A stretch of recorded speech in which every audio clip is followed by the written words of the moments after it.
Chris Lee and Chase Robinson of Southeastern 16 here to preview Kent State's matchup with Tennessee in Knoxville. You can catch that at 7:45 Eastern on the SEC Network.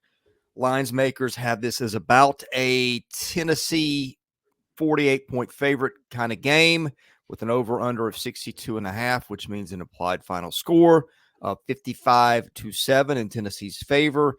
Model I've got showing about the same thing. Tennessee about a 48-point favorite. We'll get into what to watch for and predictions here in a minute. But Chase Robinson, tell us first who sponsors this content, please. Yeah, Bet Online. They are the world's most trusted betting platform and your number one source for everything football. Bet Online has every stat, every matchup, and even live odds and spreads to bet on during the games.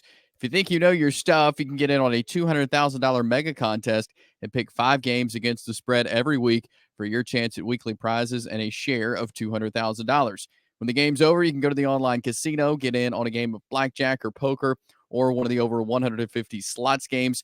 Head over to the website today to get in on the action. Bet Online, the game starts here. Let's talk about the teams quickly. Tennessee has steamrolled its first 2 opponents, including that much-anticipated matchup in Charlotte that I thought was an overrated matchup, and it was. Tennessee won that one in a blowout, and, of course, soundly defeated Chattanooga in the opener. As for Kent State, 55-24 losers to Pitt in the opener. It's maybe more points than I thought Kent State would have put up, and then a loss to St. Francis last week. So Kent State heading in at 0-2. Chase, this should be a mismatch off the jump. Let's talk about when Kent State's got the ball. I know Tennessee's defense has kind of gone, I'm not going to say unnoticed. Tennessee fans have certainly noticed, but the Vols have not given up a touchdown on the offensive side the last 3 games. Did give up a pick 6 to NC State. And again, the competition has not been great. I was included there in a bowl game, but the Vols front 4 were very highly touted coming into this season with James Pearce and those guys. And so far, Tennessee's defense has answered the bell in 2 games this season. Yeah, Kent State has a quarterback, Devin Kargman, who has 374 yards on the season in the first 2 games. He's 36 of 66. 3 touchdowns, but 2 interceptions. And so I think that will be a concern for Kent State going in because he does have 2 turnovers on the year, and you're playing a defense that is going to create turnovers and make that happen. And so I think that probably is a concern for Kent State. Among the other things, they also have struggled running the ball this year. They've got a couple of guys who have gotten some touchdowns on the ground, but they've got a couple of receivers. Luke Floria, who has 12 receptions, 196 yards. He averages 16.3 yards per catch. He's got a couple of touchdowns on the year, as does Christian McCray. He has 2 touchdowns on the year. He averages 10.4 yards per catch, but running the ball is not the name of the game for Kent State. They average 1.7 yards per carry, and their leading rusher only has 79 yards on the year. And so this is a team that relies on the pass, and this is a really good Tennessee defense that will take the field against Kent State. So that's the mismatch right up front, I feel like, for this game. Yeah, they've also had some trouble protecting Devin Kargman. Has Kent State. He rushed 6 times from -30 in the Pitt game. I would presume most of those are sacks. All right, Tennessee's offense can put points up on anybody. Nico had a great game.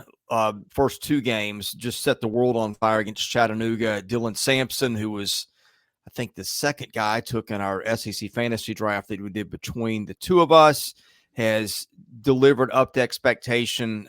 That they're spreading the targets all over the place. The Vols look like an offensive juggernaut and should really have their way in this one too.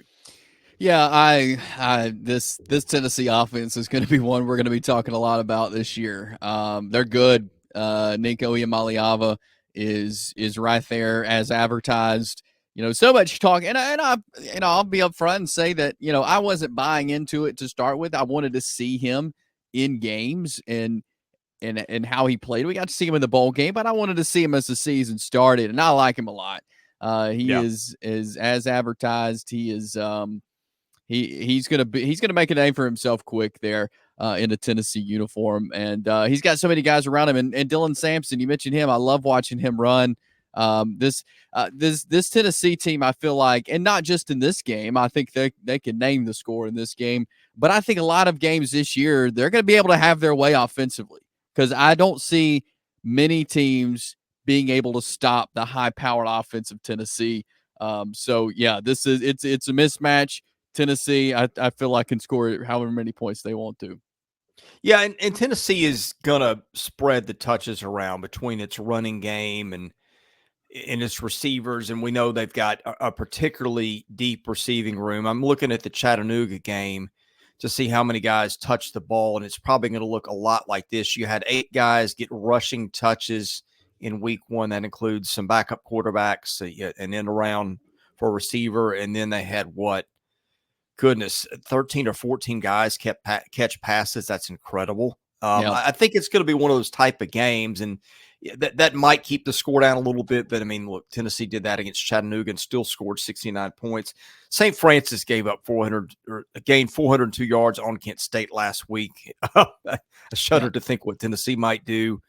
Look, Chase, if this is anything other than just a Tennessee blowout, I think we might have an emergency podcast on Saturday night, but I'm not anticipating that.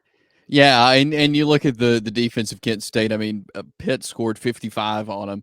And again, I think Tennessee will be able to name it Saturday. It's this is a really good Tennessee team, and Kent State, obviously, they're not in the SEC. They're not a high-powered team, and so it's kind of what we expect. But we're in a situation where I feel like we're going to be talking about this Tennessee team and the amount of points they score a lot, even against some really good teams.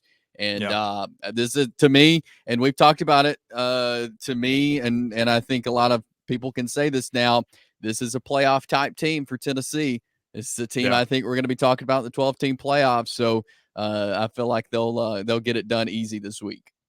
Well, just for comparison's sake, I keep a set of power rankings based on how many points above average yards between 5 kind of mainstream ratings that are respected. And Kent State is the worst of the 134 FBS teams, 25.2 points below average. By comparison, the worst team in the SEC in these power rankings right now is Vanderbilt at 0.6 points above average, which is about 0.3 of a point behind NC State, which Tennessee just beat. So, yeah, it's not pretty. However you slice it, but hey, if you're Tennessee, all the wins are pretty, and it's a chance to get some guys some playing time and a chance to maybe to get Nico on the sidelines by halftime and give some other guys a chance and then get ready for that matchup at Oklahoma next week, which maybe won't be quite the matchup I was anticipating, but we'll see.